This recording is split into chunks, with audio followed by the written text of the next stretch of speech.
The death of a Georgian athlete forever changed the life. 6 years ago today, as Vancouver was celebrating the start of our Olympic responders were dealing with a tragedy at the first responders and what they see and what they deal with really and what they draw attention to the issue of PTSD and first responders. Flipping the 400-pound tire became a symbol of his battle against post-traumatic stress disorder. In a very compelling and inspirational way. So please welcome Terrance to the legislature. It was an amazing day today. We had a lot of help from the public stopping with us, flip our tire. We almost didn't, and it's just absolutely amazing. To raise awareness, he's taking it on an epic trek. He's doing it for those who suffer in silence.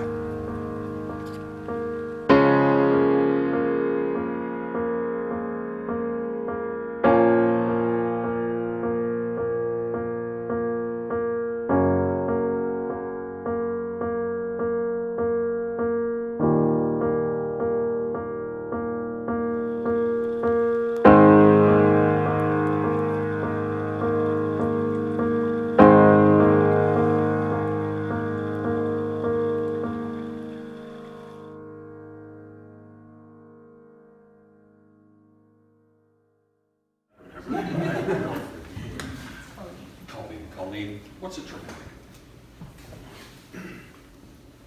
In your opinion, like you're somebody who says, I don't know, you said it really well. It's just something that's outside your experience and that you're not necessarily that kind of put to deal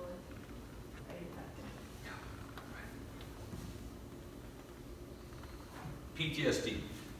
Somebody comes up and says, brother, I think I have this PTSD. What's your knowledge of it? Or what's your first thing that comes to your mind? For PTSD?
Excellent.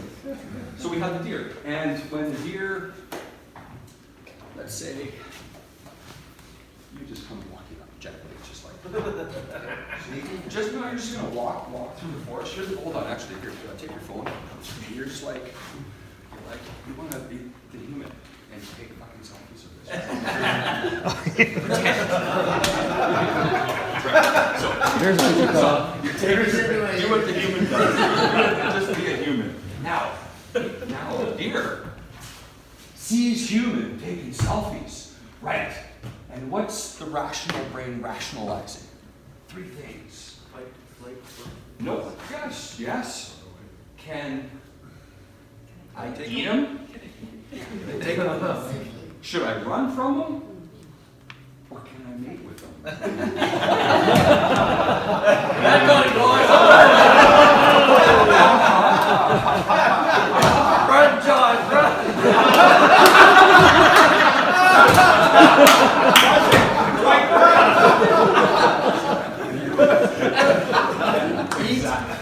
Each mate and a little more trauma than you can have. 3 things in life. Try and explain. Absolutely. That's the for a second. You'll be in the deer game for a second. Again, you still stay here with me. That's what makes an animal an animal. And now you're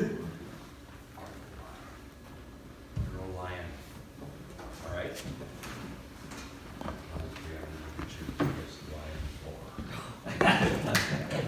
So we're in the forest. Deer's eating grass. Humans taking selfies on Instagram.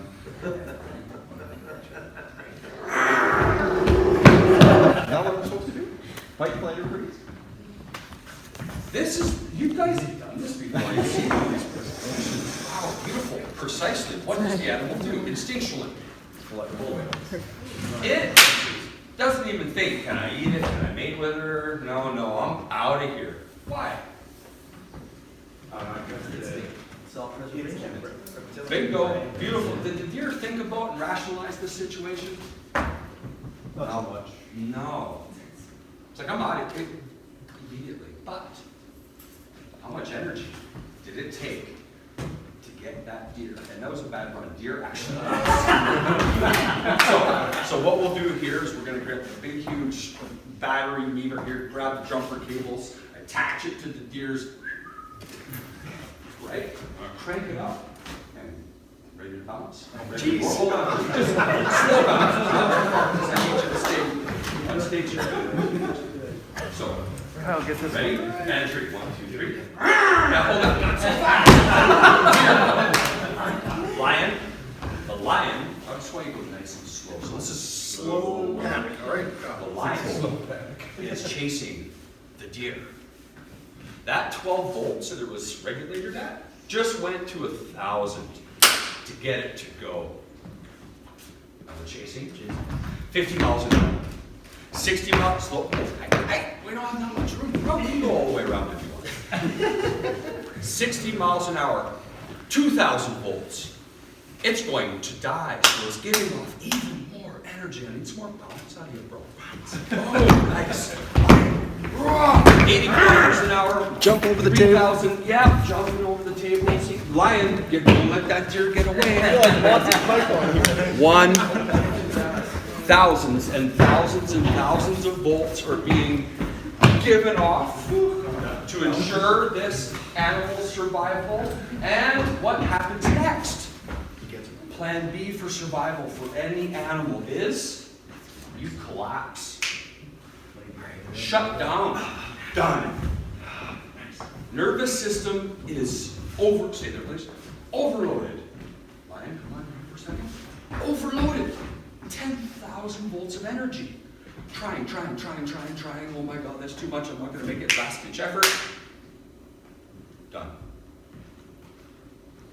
Lion, we're going to grab his feet. Lion, we take the deer into the forest later. Whoa, later. Awesome. Now, hour later, the deer's not dead. What's the deer do now? Anybody? Just show a hand. No? Gets up and runs. Wish. Doesn't. But he does open his eyes. And he does start getting to his feet. And it sits there. It stands now. And he comes, sorry, that's what you got. I'm here to clean. Good job.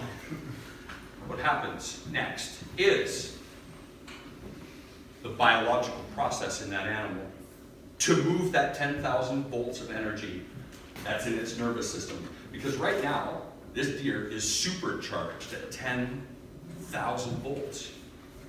So what's it do? It starts shaking and shaking. Is this normal? I'm not cold, I'm just shaking. Why are you shaking? Look!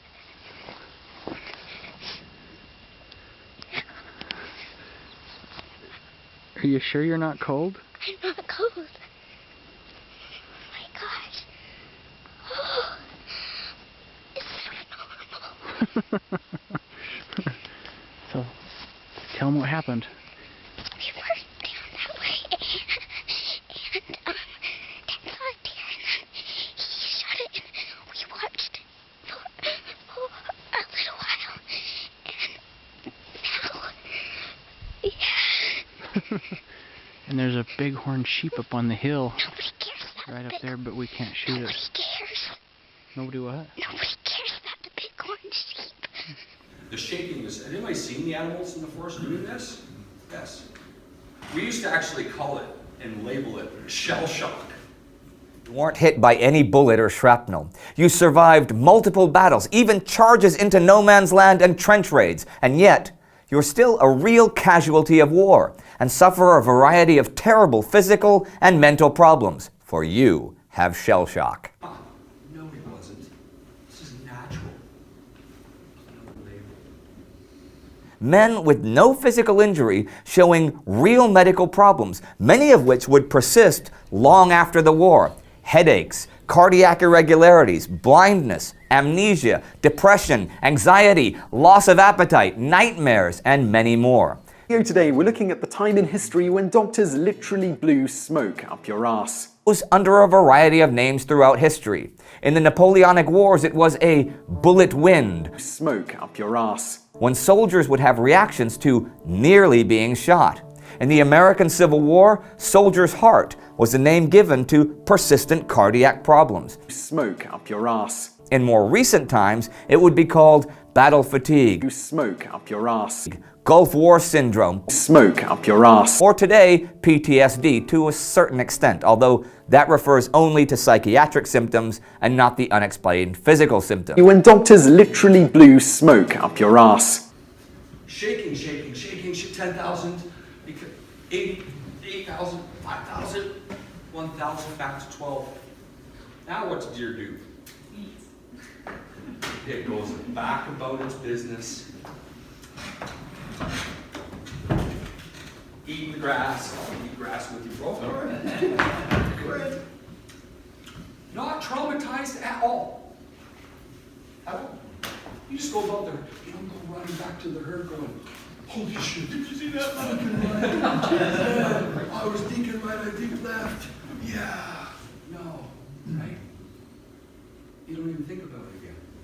So why is that? Because the animal hasn't been given the human brain with the emotions. Thank you for being a great Latin brother. Yes. From afar, my selfie-taking human. Grab a selfie phone there. Yeah. Go push it. We're taking selfies. Same scenario. Same scenario. What's up?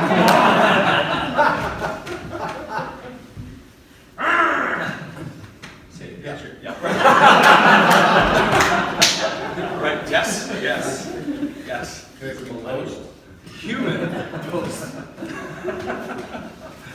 Human, same thing. An overwhelming amount of energy is given off for you to protect yourself against this lion.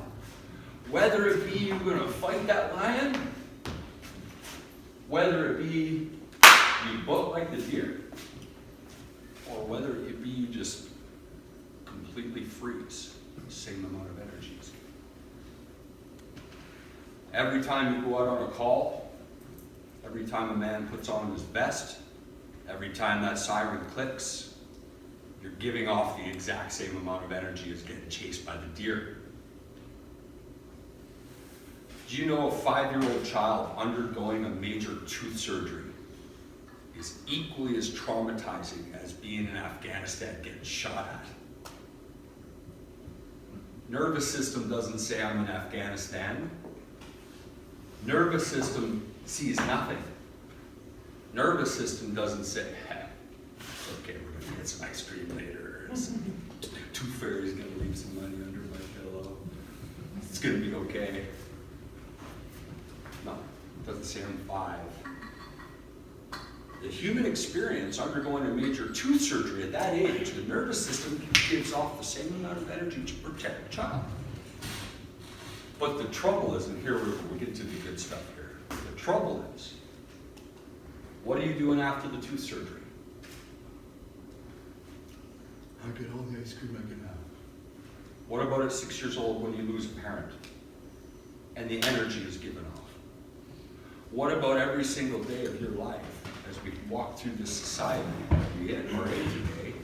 Our nervous system isn't perceiving these things as anything other than life-threatening to the organism. Everything we face today is threatening our survival. So we're always giving off energy, but it remains trapped in our nervous system.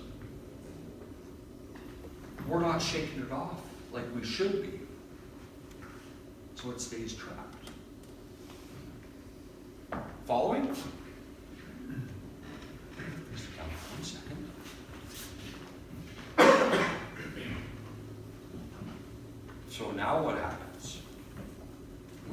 14, 15 years old, we find that first big joint, beer, coffee, cocaine, movies, something to distract us from these emotions that we're starting to really recognize. And like, why do I start feeling this way? We start repaving our own neurological pathway as to what makes us feel better than we are starting to feel, because the best part about the human design, it's so freaking badass, is that we have a plan B to move the energy. We don't have to move the energy. Autonomic nervous system does it for us. It will biologically process that 10,000 volts. The trouble is, what that does is we start going through the emotional part of the process. Now the depression, now the anxiety, now the stress, or the nightmares, or the anger. And we're like, all of a sudden, why do I feel this way? Everybody else is doing okay, I just get over it. Call after call after call, but long before we even decided to become police officers, we're jacked with too much energy. Just haven't reached that point where the plan B's moved in to start moving it. We haven't reached that point yet. But when we reach that point, we'll spend the next 5 days, weeks, months, years distracting ourselves from these emotions. But these emotions is the natural process. The trouble is, who wants to be depressed? Anybody? Could you share with me even what is depression? The feeling you can't get rid of, that you feel like you're in a pit or darkness. Yeah. Can you explain or share with me what is anger? That emotion, anger.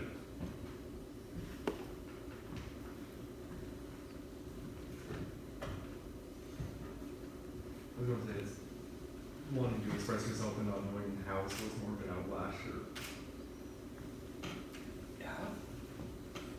So I'm learning, it's tough to express, isn't it? Anger. What about sadness? Kyle, can you share what is sadness to you? Is an outlet of emotion. Again, I think it comes like you don't know how to deal with that emotion necessarily. So it's just your body trying to manage that emotion, be it a happy or sad or an angry emotion. Sadness is just your body releasing emotion. Yeah. So on the anger side of things and the sadness side of things, do we choose to be angry or sad? If we've all been through all of the emotions, but how do I express that to you when I call you? And I say, hey, this is how I'm feeling, bro. I actually can't tell you how I feel because you can't really express emotions in human language. It's just not possible. Because if you told me what you just told me, I was on the phone about sadness, it actually doesn't make sense to me. I don't feel any pain. I don't see your tears. I have no idea what that feels like through those words. The same with suicide. Suicidal thoughts. How do you really express to somebody that we want to end our life? If I called you up, brother, and I want to end my life, what does it sound like to you?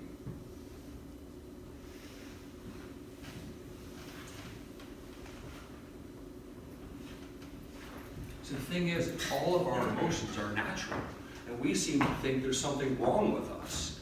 So we find all these other ways to distract ourselves from these emotions because we don't really have a way to express them other than through our actions and our distractions. Making sense? I guarantee after 5, 10 years, when you reach that point of wanting to actually end your life, it's not that you want to die. It's that feeling that you've already been dead for 10 years. And when you finally get to the doctor and say, hey doc, hey, I've had enough. Horns will grow and the tail will come out. And he'll say, yeah, there is something wrong with you.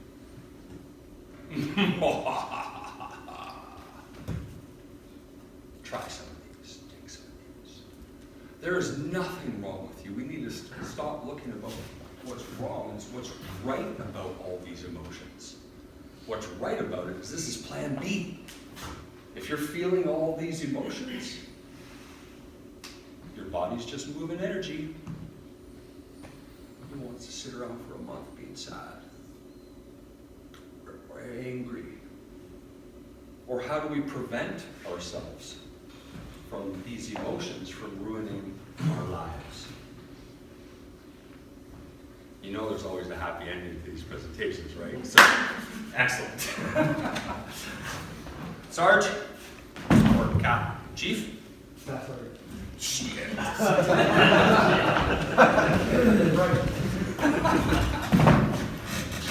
an honor. Yeah, yes, honor. He said we're sharing a natural tool, but positive solutions for our emotions to prevent us from ever having to reach that point where we want to freaking die. It's not a nice feeling. And even the ones of the people who have reached out, that 1%, 98 more are suffering. And there's another massive percentage that are already buried without their voice. And we, you and I right now, ex-gangster police officers side by side, cops and robbers, we call this cops and robbers. So, here's the tool, and we're actually all going to do it together. We're just demonstrating. So let's all get comfy like we just woke up in bed this morning. All right? What did you do first thing you woke up this morning, Sarge? Or actually, I learned the hard way. It's Staff Sarge. It's just hard. It's more cool. Last time I had to say Sarge, there was a plexiglass. And I was like, Sarge, I'm thirsty.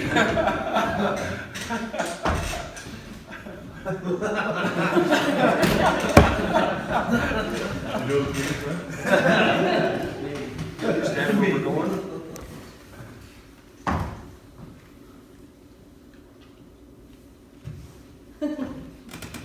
As long as we're smiling. First thing, what did we do this morning? We woke up. We got up, looked out the window, it's a good day. That's a really good way to start the day. Nice one. Selfie.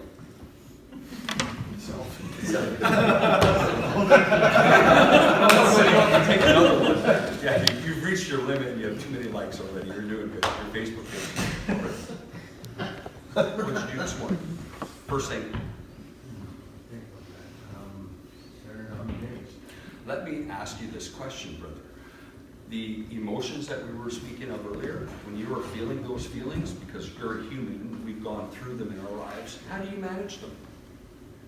The anger, any, just emotions that are just like not making you happy. Think about them. Think about what's causing them. Think about how to fix the issues that are bothering one. Resolve them somehow. Somehow. Let's get to the somehow. Right? Thank you.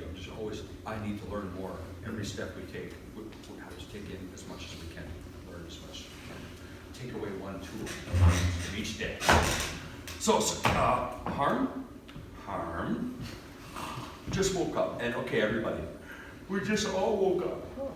We're going to do this together. We got to do this together because this isn't me telling you what to do, or this is, hey, I saw this presentation.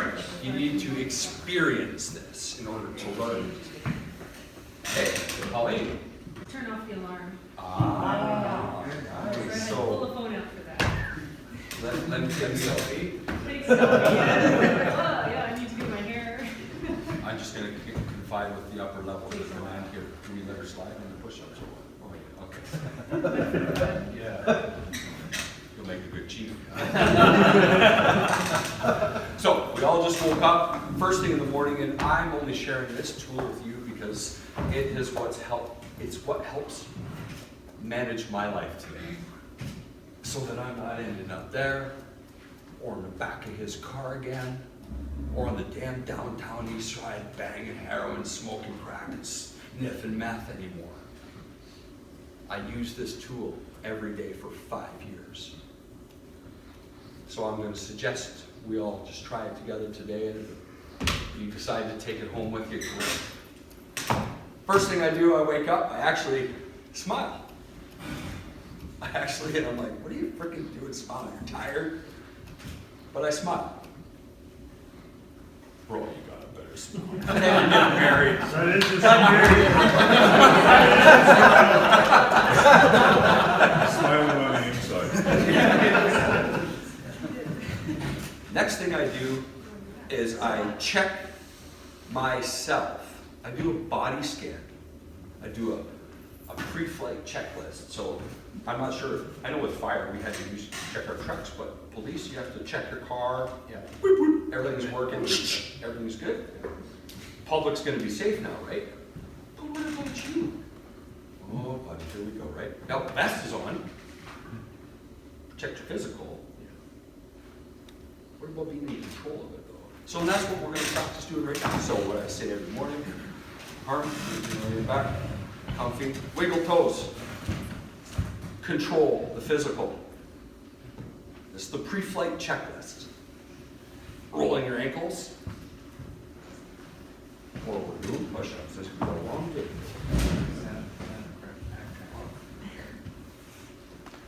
Bending knee. I heard the creaks. Yeah, I hear all the creaks. Bending your right knee. Ah! I actually found pain. I found a problem. No, we do. This is the point of the pre-flight checklist. I found pain. I stopped there. Why the pain? Well, yesterday I was doing box jumps at the gym and I had bumped into the bar. Do I need a hospital? Do I need a doctor right now? No. I'm going to heal. Result of it. Right there. Flexing your quads. Acknowledging how you feel. The felt sense. These are your emotions. How do you feel and how do you know you feel that way? Nothing's more important. I know you want a coffee at this point in the morning, but forget about it. Rolling your pelvis. Tighten your core. Rolling your shoulders. Watching who's moving. Oh! Rolling shoulders. Anything to not be pushed up, please. Starting to shake. Shoulders. Everybody's rolling shoulders. Ross, you're not rolling shoulders. Yeah, there you go. Elbows. They're good. And in the morning, we're usually not this froggy. It's but acknowledge the self. Wrists. 1, 2, 3, 4, 5, 6, 7, 8. My fingers are there. Good. So, pre-flight checklist. Good to go, right? Are we good? We've checked. Oh, right. But the physical is good. Leave control. The actions. When you checked in with yourself, you acknowledge something. It's key.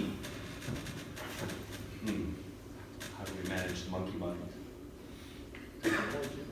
Acknowledge it, but it's like, fuck, I got a piss right now. I got a test today. I got to go to court today. I had that call last week. It starts talking to you, doesn't it? Chit, chit, chit. You got all these things to do. You got to check your Facebook likes. How did that, you know? the monkey mind just starts chit, chit, chit. So let's start controlling it. Let's start managing it. And this is how we do that.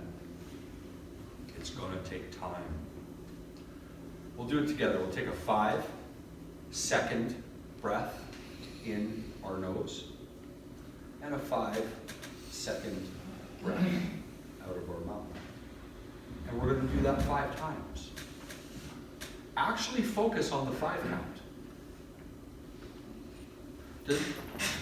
How many breaths do we take in a day? Where's the paramedics? Where's 20 times, 60 times. Take your socks off, Next selfie. We actually take 25,000 breaths a day. But when was the last time you thought about one of them? About a minute ago. So let's just focus on the breath. And I actually every morning have to use my fingers because I lose count. So I'll use my fingers. Let's focus, taking that nice deep breath in. And get ready. Good job, man.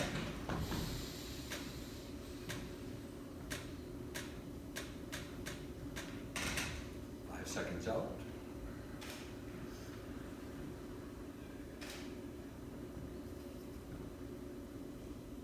5 seconds in. And actually, every morning, it's like, you know what? I just don't have time for this. I gotta work, I gotta go, I gotta take my kids to school, my job, my boss, my bills, my wife, I gotta work, holy shit. The mind. At that moment, starts doing that, it's okay, because it's gonna start your breaths over again.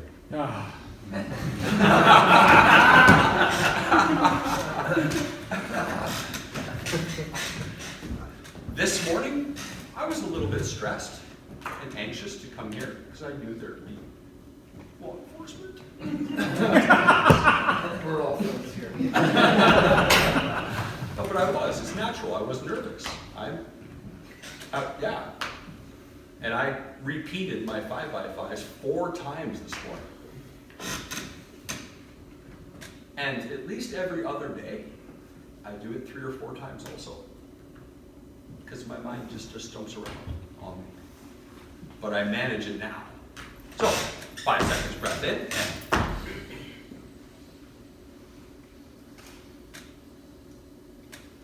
5 seconds breath out.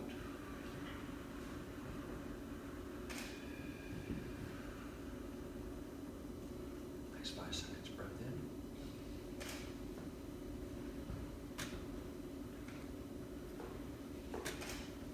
5 seconds breath out.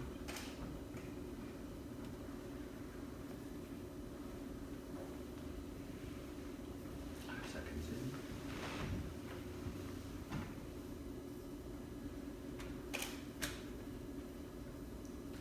5 seconds out.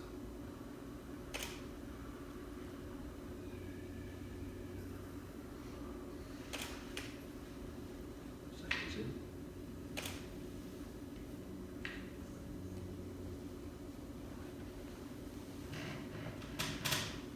5 seconds out.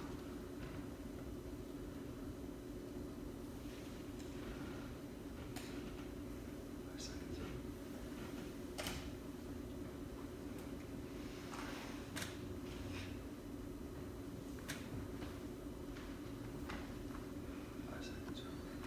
5 seconds out.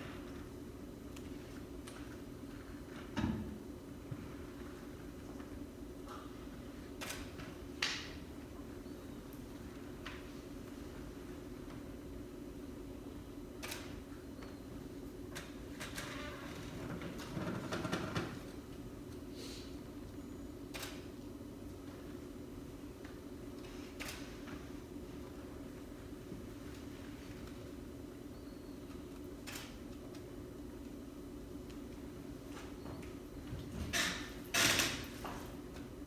The reason why we do this every single morning is we are repaving the neurological pathway so that when the stress, anxiety, the depression, the anger, any of these emotions come up, we know when that's coming, right? It should be a natural response to the emotion. To, if you're on a call, or maybe not when you're on a call, after a call, you've lost your job, whatever it might be, the boss is pissing you off, the guy in front of you is doing the speed limit. Pull your car over. Turn it off. Not happy. I'm not feeling anxious and stressed yet. Leave the room and go sit down somewhere by yourself and find the freaking problem that's causing this emotion. How do we do that? Body scan. Where's the problem? Control. No. Yeah, knee's still screwed. I'm okay. Elbow's good. My physical's okay. Self-check. Vehicle's good. God, late for work. Now try doing 5x5. You can't. The heart's just a thumping. You can't. Repeat, keep going until you can. Do 5 seconds breath in, 5 seconds breath out, 5 times. You'll get to your second or third set. Oh man, I'm late, my core, my boss, the mind. Well then that's the problem. It's not you. The problem is that we're thinking about it too much.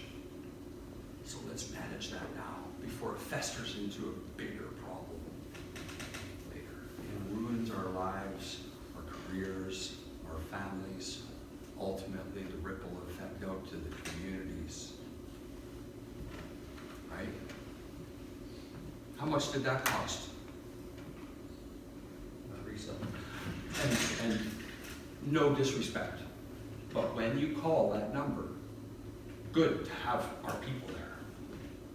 But let's try to not have to call that guy. Let's not leave it up to, because what I'm going to tell you, you don't want to hear. Believe me. Right? And it's not your problem. It's your duty as a human being to help, and that's honorable. Let me tell you something. Give it 10 years of listening to it over and over. It'll take you down to, and your team. So let's, instead of putting all these bandages on deadly bleeds, let's start preventing the bleed. Mental health affects us all, and that's why my friends at Surrey Honda are raising money in support of the Surrey Firefighters Charitable Society Mental Health Initiatives. And you can help. Buy your $20 raffle tickets for a chance to win a brand new Honda CR-V from Surrey Honda. Proceeds go directly to programs improving the lives of people struggling with mental health in our community. Get your tickets today at Surrey Honda or online at surreyhonda.com. A 1 in 5,000 chance of winning. Must be 19 plus to play. Know your limit, play within it.